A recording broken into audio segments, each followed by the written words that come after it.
Hi అండి. Good morning అందరికీ. ఇవాళ పరమాన్నం చేశాను. నైవేద్యం పెడదాం అమ్మవారికని.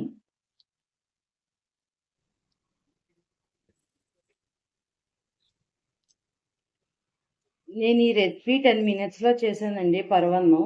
మీకు కూడా కావాలి అనుకుంటే కామెంట్ చేయండి చెప్తాను. కుక్కర్‌లో చేసుకున్నాను. 10 మినిట్స్‌లో అయిపోయింది రెసిపీ.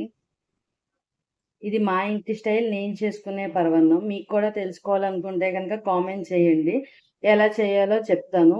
మీకు కనుక ఈ వీడియో నచ్చితే లైక్ చేయండి, షేర్ చేయండి, సబ్స్క్రైబ్ చేయడం మర్చిపోకండి. ఇదిగోండి ఇది మా పూజ గది.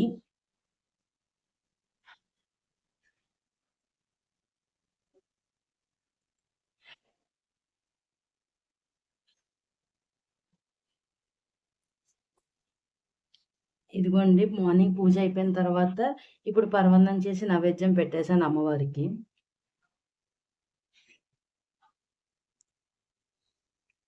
ఈ అమ్మవారు మా ఊర్లో ఫేమస్.